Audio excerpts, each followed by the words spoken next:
बाबा, नवरात्रि बहुत विशेष मानी जाती है सनातन धर्म में। तो इसमें 9 ही रात्रि क्यों रखी गई है, इसके बारे में आप कुछ बताइए दर्शक। नवरात्रि जो है वो एक आदि शक्ति का स्वरूप माना जाता है। और नवरात्रि जो है अपने संस्कृति, अपने सनातन धरोहर को देखते हुए नवरात्रि एक विशेष महत्व रखता है अपने जगह पे। जैसे कि हर देवताओं का एक अपना वार होता है, एक तिथि होती है, एक उनको सुनिश्चित दिन अपने धर्म रीति से किया जाता है कि इस देवता का आगमन इस समय हुआ था, प्रस्थान इस समय हुआ था। तो उनके हिसाब से अपने हिंदू धर्म रीति में अपने पर्व त्यौहार को मनाते हैं। उसी प्रकार से आदि शक्ति स्वरूपा का ये जो है सिर्फ एक ही तिथि आती है, वो है नव दुर्गा, जिसको अपन नवरात्रा कहते हैं। नवरात्रा एक ऐसा चीज़ है कि ये सर्वप्रथम इसको सप्तऋषियों ने किया था। सप्तऋषियों द्वारा ये स्थापित है नवरात्रा। और नवरात्रा का विस्तार कहने वाले एक ही ऋषि हुए जिनका नाम था मार्कंड। मार्कंड ऋषि जो थे अल्पायु थे। अल्पायु होने के साथ साथ उनको किसी ने ज्ञात करा दिया कि आप इतने समय पे आपका शरीर ऑटोमेटिक आपको त्यागना पड़ेगा।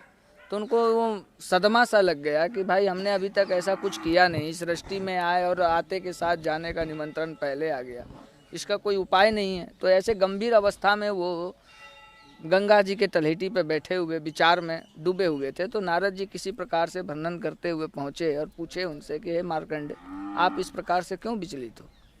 तो उन्होंने अपना विस्तार बताया। तो उनको एक महामंत्र दिया वहाँ पे, जिसको हम मृत्युंजय के नाम से जानते हैं।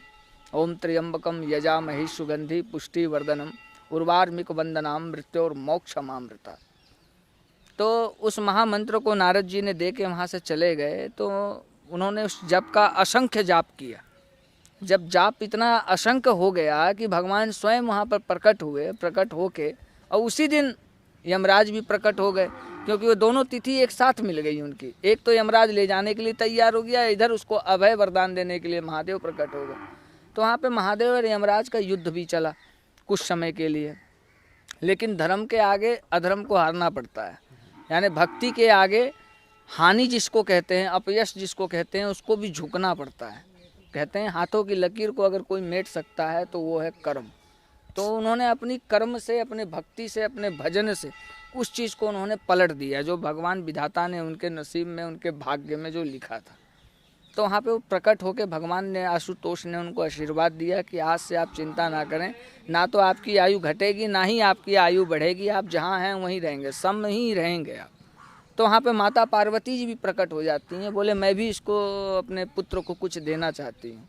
पहली चीज़ तो ये हमारे पुत्र की पद्धति में इनकी गिनती आएगी, और जो हमारा व्याख्यान कर पाए वो सिर्फ ये मार्कंड ही कर पाएंगे, दूसरा कोई कर नहीं पाएगा। आदि शक्ति का पूरा जो विस्तार है वो सिर्फ मार्कंड ऋषि जी ने ही कहा है, जिसको हम दुर्गा सप्तशती के नाम से जानते हैं।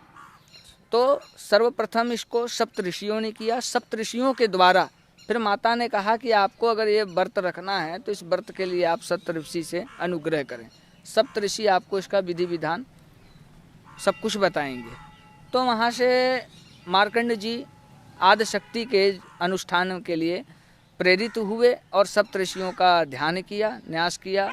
उसके बाद सप्त ऋषि वहाँ प्रकट हुए, उन्होंने उनकी अपनी पूजा पद्धति बताई। तो कहने का अर्थ यह है कि 9 दिन 9 स्वरूप की पूजा है माता की। काली जो होती हैं, काली के भी 9 स्वरूप हैं और भगवती के भी मुख्य तौर पे 9 ही स्वरूप हैं। ये अब इसमें अगर आप पूछेंगे कि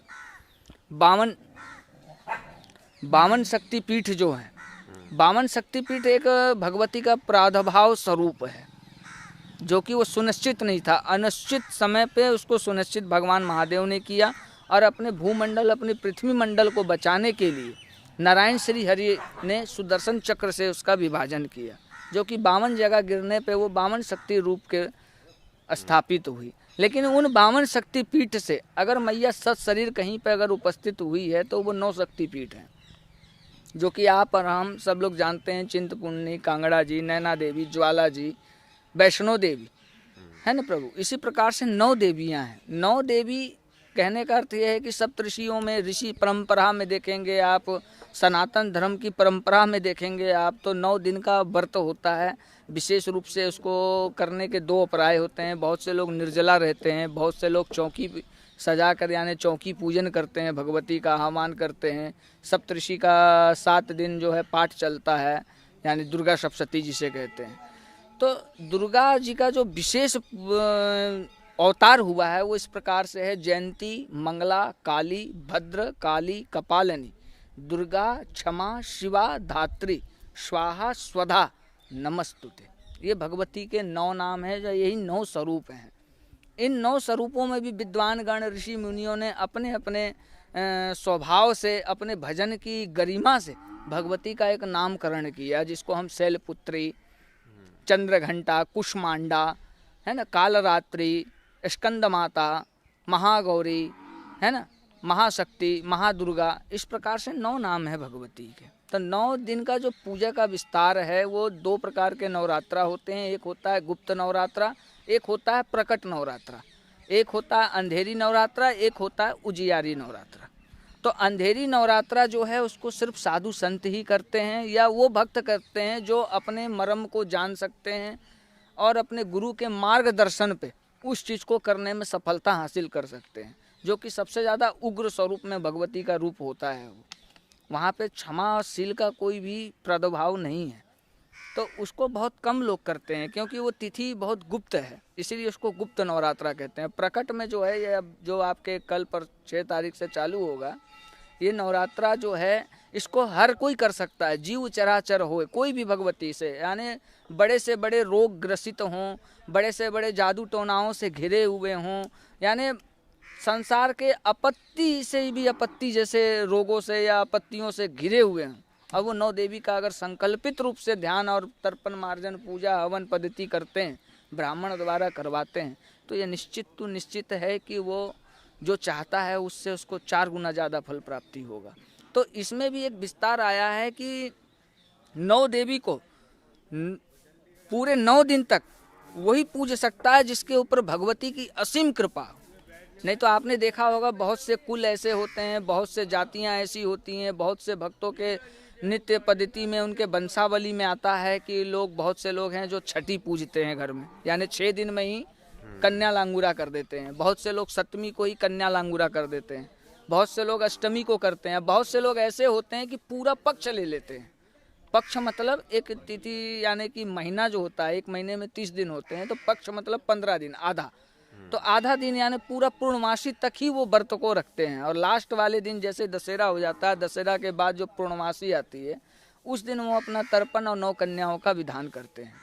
तो 9 देवी के 9 स्वरूप हैं, जो कि बाल अवस्था है प्रभु। इसमें कोई भी भगवती का जो स्वरूप है वो बिल्कुल बाल अवस्था है। इसलिए कन्या लंगूरा जो होता है वो 9 वर्ष से कम बच्चियों को ही बैठा के 9 दिन का जो हिसाब से, जो भगवान का, जो भगवती का जो मुख्य भोजन क्या है, चना ओकरी हलवा, चना ओकरी हलवा से ही उनका पूजन होता है। और 9 देवी के प्राकाट्य का बहुत ही रहस्य है, आप इसमें जितना घुसेंगे आपको उतना रहस्य मिलेगा। एक आपका वैष्णो देवी माता का आता है, एक आपकी त्रिपुरा पर्वत के अंदर में ही वैष्णो देवी प्रकट हुई, ज्वाला जी देखिए तो ज्वाला जी में भी आपको लेख मिलेगा। तो हर शक्तिपीठ की एक अलग अलग लेख हैं। लेकिन कहने का अर्थ ये है कि हर पाप से, एक तो होता है पाप कि हम अनजाने में कर दिए, एक पाप वो होता है कि हम जानबूझ के कर रहे हैं। लेकिन भगवती की एक ऐसा ये साधना है नवरात्रा, जिसे अगर आप जिस कामना से करेंगे आपको वो 100 to 100% 9 दिन में ही आपको प्राप्त होगा।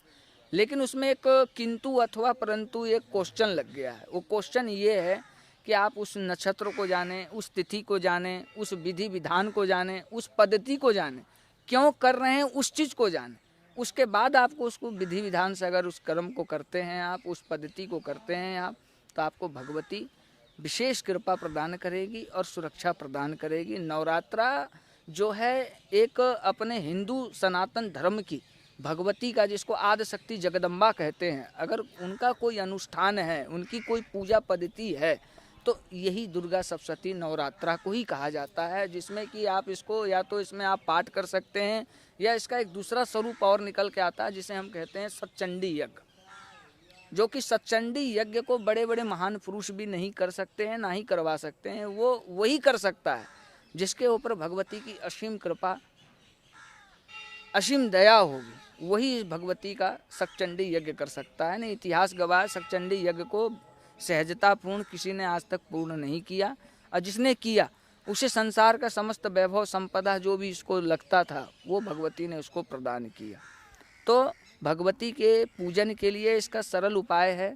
अगर कोई पढ़ा लिखा है तो ठीक है, नहीं है तो भगवती का 32 नाम का उच्चारण करें 9 दिन भगवती का कवच का पाठ का ध्यान करें, तो उससे उसको कोई भी तंत्र मंत्र, जादू टोना और सांसारिक रोगग्रस्त जो कलह उसके जीवन में जो चल रही हैं वो बिल्कुल ही स्वतः ही अपने आप के लिए दूर हो जाती है।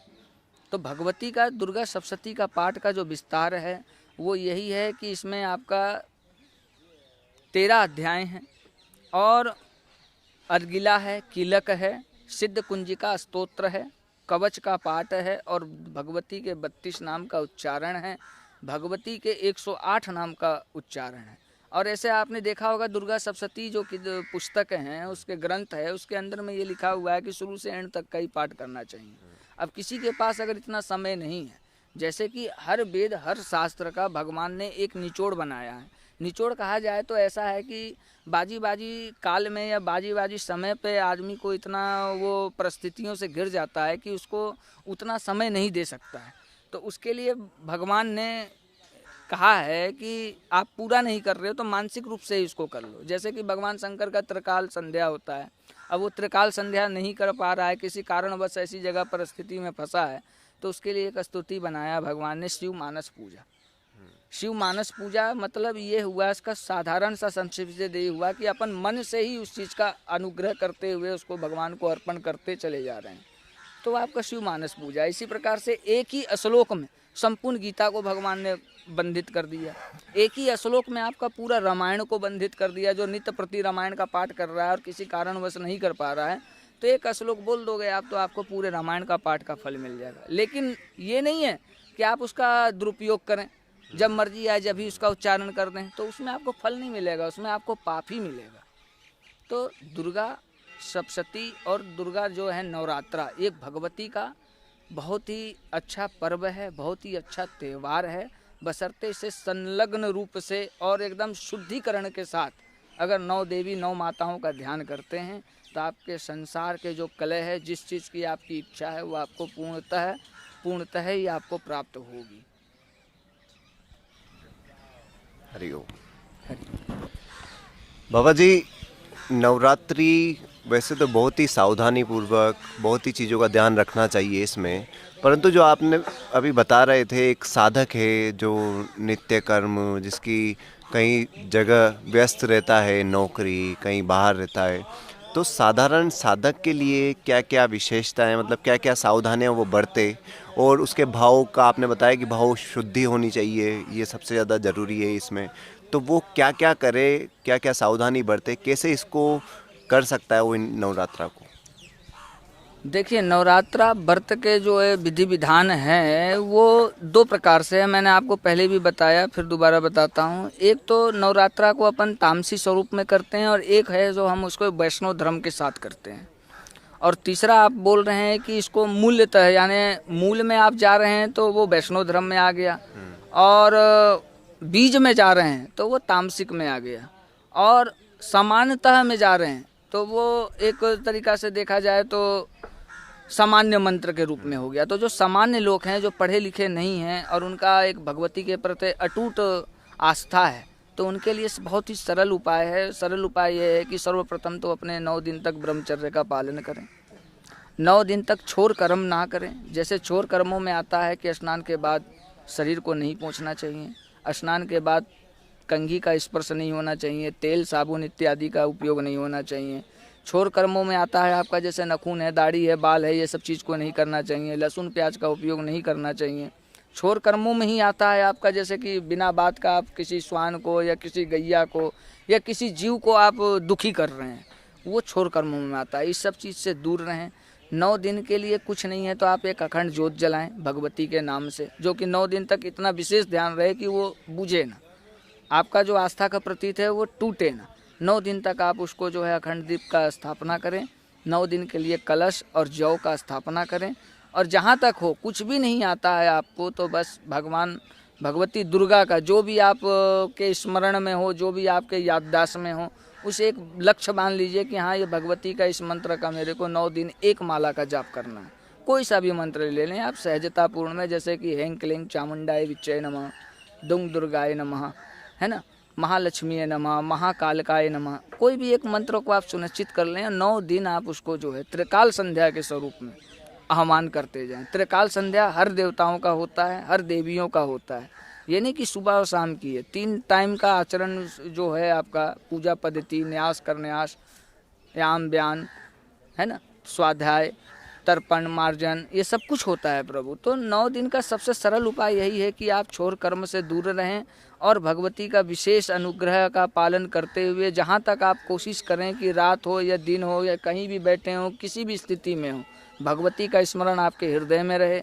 एक समय के लिए फलाहार करें। फलाहार करने से पहले भगवती को भोग लगाएं। भोग लगाने के उपरांत उसे प्रसाद स्वरूप में ग्रहण करें। इसका विशेष ध्यान रखें। व्रत क्या होता है? व्रत एक ऐसा चीज़ है कि अगर हम कोई भी चीज़ है, चाहे अन्न हो चाहे वो फल हो, आप उसको उतना ही खाएं जितना आपको ये ज्ञात हो कि हम 4 रोटी में हमारा पेट भर जाता है, 2 केले में मेरे पेट भर जाते हैं, तो आप उसको उतना ना लें, एक ही लें। अगर आप 2 फल खाने में आपका पेट भरता है तो आप एक ही फल खाएं। आधा ही पेट भूखा रहना चाहिए। क्यों? क्योंकि अगर आपको डकार आ गया या किसी चीज़ को देख के आपका जी ललचा गया, यानी लालेमान हो गया, मुंह में जल आ गया, तो आपका व्रत खंडित हो गया वहाँ पे। तो इस चीज़ का विशेष ध्यान रखें कि आपको आधा भोजन हो, यानी कि डकार ना आए, पेट टाइट ना हो, मल मूत्र का आपको इच्छा जागृति ना हो। तो व्रत इस प्रकार से रहना चाहिए। और सही पद्धति में अगर आप देखेंगे इसी को आप तीव्र रूप में, यानी भगवती का जिसको मैंने बोला तामसी स्वरूप में, तो तामसी स्वरूप में जिसको कहा जाएगा तो हठ योग, कि सूर्य उदय होने से सूर्य अस्त तक हम जल का भी पान नहीं करेंगे। बहुत से लोग भगवती के ऐसे ऐसे उपासक हैं जो अपने सीने पे जौ उगाते हैं। बहुत से भगवती के ऐसे उपासक आपने सुना होगा, देखा होगा कि 2 लौंग के जोड़े से रहते हैं। बहुत से भगवती के ऐसे उपासक हैं कि केवल पवन के आहार से ही हैं। तो जिससे आपकी जिसमें जो श्रद्धा है, जो आपकी रुचि है कि हम 9 दिन इस प्रकार से रह सकते हैं, उस प्रकार से आप रहिए। और हर चीज़ का एक समय, जब तक आप समय के साथ नहीं बंधेंगे आपकी क्रिया सफल नहीं मानी जाएगी। ये नहीं कि आपको 7 बजे समय मिला तो आपने 7 बजे माला फेर दिया, और किसी कारणवश नहीं मिला तो आप 8 बजे उसका माला फेर रहे हैं, तो आपको उसका कोई फल नहीं मिलेगा। एक समय सुनिश्चित करें कि मुझे इतने समय से इतने समय तक में भगवती का अनुष्ठान करना है, भोग लगाना है, या मुझे स्नान ध्यान करना है, कोई भी आपका जो नित्य कर्म है। तो भगवती का कुछ भी ना हो तो भगवती के नाम का 108 जाप करें। और अगर थोड़े से भी पढ़े लिखे हैं तो आप भगवती का 32 नाम का उच्चारण करें। देवी जी का किलक का स्तोत्र का पाठ करें, देवी कवच का पाठ करें, जिसमें कि ये 3 पाठ तो अनिवार्य है। पहला, देवी जी का कवच, जिससे आपकी पूरे संसार की जो व्याधाएं हैं, नर्तन की जो व्याधाएं हैं, जो आपकी मानसिकता इधर से उधर जो भटक रही है, उसको आपको एक शांति मिलेगी और एक अंदर से आपको ऊर्जा की प्राप्ति होगी। तो देवी का कवच का पाठ करें। और आप किसी शत्रु पक्ष से या किसी व्याधाओं से या किसी रोग ग्रह से आप ग्रसित हो रहे हैं तो देवी जी का अलगिला स्तोत्र का पाठ करें, कीलक मंत्र का पाठ करें। उसके उपरांत देवी जी का 32 नाम का उच्चारण, जहाँ तक हो आप दिन में 1 बार, 10 बार, 5 बार, जो भी है आपको इच्छा, पाठ करें। तो आपको देवी का जो फल है वो आपको प्राप्त होगा। 9वें दिन 9 वर्ष से कम उम्र की कन्याओं का आप कन्या लांगुरा करें, जिसमें कि एक बच्चा, पुरुष बच्चा जो कहा जाएगा, वो होना अनिवार्य है। क्योंकि लंगूर वीर चलत अगमानी, जब तक वीर नहीं चलेगा, लंगूर नहीं चलेगा, जब तक भगवती नहीं चलेगी। क्योंकि वो कन्या का स्वरूप है, महामाया का स्वरूप है, और वो जब ही चलती है जब उसका कोई अंगरक्षक उसके साथ में होगा। तो वीरों में जो वीर हैं, और लंगूर में हनुमान जी आ जाते हैं, वीर में आपके भैरव जी आ जाते हैं, जो इस पूरे नर्तन, ये पूरे कलयुग मंडल के स्थानापति हैं, जिसको आप लोकल भाषा में कहेंगे तो क्षेत्रपाल देवता। जब तक आप क्षेत्रपाल को नहीं पूजेंगे, देवी की अनुष्ठान या पूजा पद्धति का कोई भी प्रभाव आपको नहीं मिलेगा। तो 9 कन्याओं के साथ में जो 10वां होते हैं वो लंगूर होते हैं, जिनको अपना भैरव जी हनुमान जी का स्वरूप माना जाता है। तो वो कम से कम 11 वर्ष यानी 12 वर्ष तक का होना चाहिए। हाँ, यानी कि अपने भगवती से 2 साल की अवस्था में ऊपर हो, तभी आप किसी की रक्षा कर सकते हैं। तो ऐसा ही लेख है कि भगवती का जो है 2 प्रकार का अनुष्ठान है। तीव्र और तीक्ष्ण जो होता है वो विशेष करके जो संसार से विरक्त है उसके लिए अनिवार्य है, अन्यथा जो गृहस्थ का जीवन का पालन कर रहा हो उसके लिए साधारण ही या तो ब्राह्मण के द्वारा संकल्प करके और अपने अनुष्ठान को जब तक पूर्णतः की ओर ना जाए, जब तक घर में लहसुन, प्याज, मांस, मदिरा, शुद्धिकरण का विशेष ध्यान दिया जाए पूरे परिवार का। जब तक आपके पूरे फैमिली में अगर शुद्धता का प्रतीत नहीं रहेगा, भगवती का वास नहीं बनेगा। ये नहीं कि आपने संकल्प ब्राह्मण को दे दिया और 4 सदस्य उसका पालन कर रहे हैं और 4 उसका पालन नहीं कर रहे हैं, तो उसका आपका करना नहीं करना कोई वो नहीं है। जो आपका समय अच्छा है वो और ज़्यादा विपरीत हो जाएगा। तो आदमी जो है, कहने का अर्थ ये है कि अपने जो अनुष्ठान वही करना चाहिए जिसका हम सही ढंग से पालन कर सकें। नहीं तो संसार है प्रभु, भेड़ चाल में दुनिया अंधी हो चुकी है। ये नहीं देख रही है कि आपने किस देवता को किस मकसद से जल चढ़ाया। उसने देखा कि हाँ इस पेड़ में इसने जल चढ़ा दिया या चोला चढ़ा दिया, तो हम भी उसके पीछे लग गए चोला चढ़ाने। लेकिन उससे हम ये नहीं जाने कि वो किस अभिप्राय से, किस मता से वहाँ पे ये जल चढ़ा रहा है या चोला चढ़ा रहा है। उसने ये देखा कि हाँ जल चढ़ाया तो अपन भी चढ़ाने लग गए। तो जब तक आप किसी चीज़ के तह तक ना पहुँच जाएं, किसी अनुष्ठान को करने से पहले उसका रीज़न नहीं जान लें कि इसका आगे का साइड इफेक्ट्स क्या है, इसका मतलब क्या है, इसका उद्देश्य क्या है, जब तक उस चीज़ को नहीं करना चाहिए। इसके बारे में कहने का अर्थ यही है, फिर कहूँगा संक्षेप में, कि कुछ भी नहीं है, कुछ भी साधना नहीं कर सकते हैं तो आप 9 दिन भगवती के नाम से व्रत रहें। आपको जो भी इच्छा है, जो भी मनसा है, वो आपको भगवती स्वयं देगी। व्रत खोलने के समय पे आपको कन्या लांगूरा विशेष करके जुमाना पड़ेगा। बिना कन्या लांगूरा का आपका व्रत मान्य नहीं है। हरिओम।